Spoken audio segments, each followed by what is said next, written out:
So when I'm redoing my flower bouquets, I take my old bouquet and instead of throwing everything away, I pick out what is still good and reuse those. Like for example, these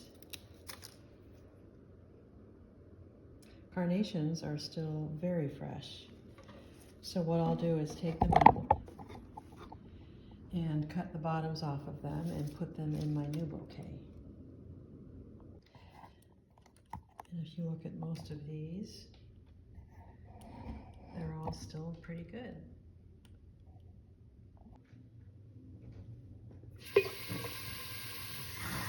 The next thing I do is I wash the vase out, put in fresh water, fill it pretty high. Then I add a couple of packets of cut flower food, which has sugar, acid, and bleach, and I'll include an attachment in the description if you want to know more about that. Now I'm getting my cut flowers that I bought yesterday at Trader Joe's and Costco, and I hate all the plastic they come in, but flowers just don't grow in the winter, so I kind of have to purchase them. So now I'll arrange them.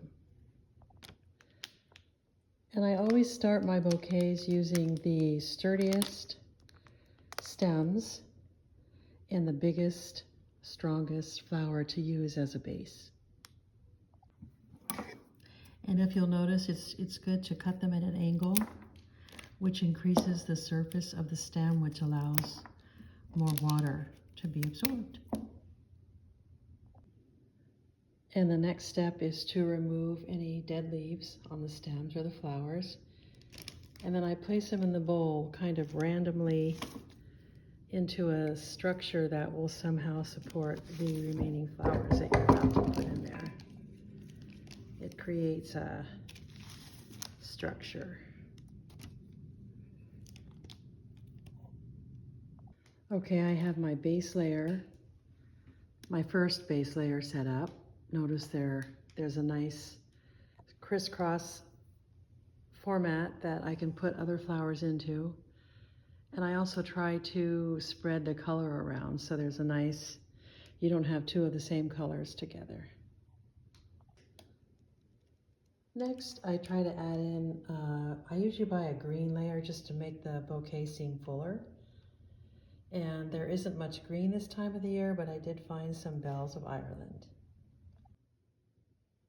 And as I develop each layer, I tend to try to get them straight up to give them fuller depth in the center. And your structure that you created in the beginning with the stalk typically tends to hold everything at a higher level. Now you can see in looking at this, especially as you walk around it, you can see that I'm creating more height. And again, the structure is going from just being where the stalk lies flat around the edges to giving it more structure up here for even more flowers to be supported by. And walk around and look for holes, because as you walk around, you'll see spaces where you want to put each stalk to fill it in. Okay, next, now that I have some structure created, I'm going to add my star flower. These are the flowers that are big, beautiful blooms that are kind of the center of the bouquet. So I'm going to put them in next before I add the smaller flowers as complements to the star flower. And these oriental lilies, or whatever star flower you have, they tend to go directly in the center of your structure, so they're more in the center area, and then you have your complementary smaller flowers along the outside borders.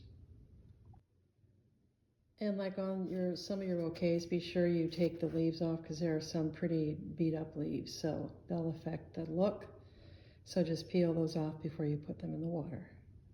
Another tip is when you're buying flowers, you want to buy, especially like in these oriental lilies, Only one little one is beginning to open. Most of them are still in the budding phase, which will make your bouquet last longer. So the bouquet is definitely taking on a fuller shape, and you essentially could stop here if you wanted to, if you like that look. I'm going to go ahead and add more bouquets to sort of really make it look full. Next, I'm adding some alstroemerias. And these flowers, interestingly, last a long time in a bouquet, but their leaves always look really beat up, so I tend to pull a lot of the leaves off these guys. Here's my first alstroemeria that I placed, and another tip came up. You want to have the star flowers, whatever those are, be the highest in the bouquet. So I'm going to trim this alstroemeria down so it is a little bit lower than the star flower. And here's a good example. When you walk around, you may not be able to see it on the video, but there's a big hole here. So this is a perfect place to plant. This is a perfect spot to place a complementary flower. It just fills in that hole nicely. And in looking at this, I'm noticing that I'm putting a lot of stuff towards the top, and you have this kind of gap at the bottom. So I'm going to start putting some alstroemeria down there, cut really short, just to fill that hole in. Here's a different colored alstroemeria. And I wanted to kind of point out what I do. I take whatever my star flower is, I look at the hues and the colors in that, and then I try to find other flowers that complement that same color. And sometimes they can be contrasting, and that's pretty too, but in this bouquet, they're all kind of in the pinks, soft pinks, yellows, whites. And every so often it's good to stand way back and see how it looks from afar. Sometimes it gives you a better sense of where things are.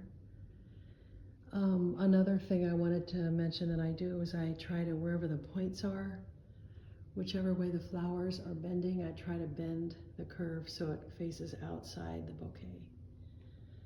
Like you wouldn't put this curve, I wouldn't put this curve facing inward. It looks kind of pretty when the flowers are drooping over the vase.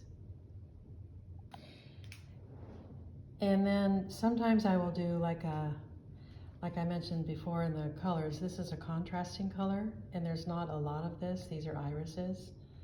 They just give a little hint of purple, and I'll spread them around the top of the bouquet. And they're way too tall, so I need to take this one back out and cut them all quite a bit lower to blend in. So once I put the one flower in, I measured where it will go in the bouquet, and I'll cut the rest to match the same height.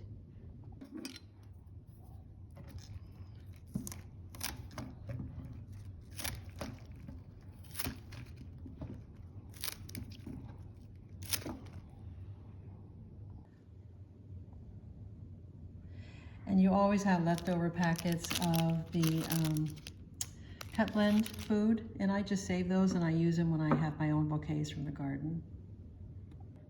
So I haven't forgotten about the gardenias from the last bouquet, and these will be a nice addition. I will go through and trim up the bottoms again to let more water, more new surface area get established. And then I will put them in the bouquet, just spread them around to make it even that much fuller. Okay, now what I do is I photograph my little kitty who's been watching me do the bouquet. Harster. Hello, Bunky. And what I do is I clean everything up, and I walk around to make sure there's no holes. And I actually like to see the flowers from this side, so I always put the side that I like the best. And looking at this, I can tell that this side just has a better look, so I'm going to move that to the side that I see most of the time. So there is my spring bouquet with all its little tips that I tend to use. I hope it's helped you, and thanks for watching.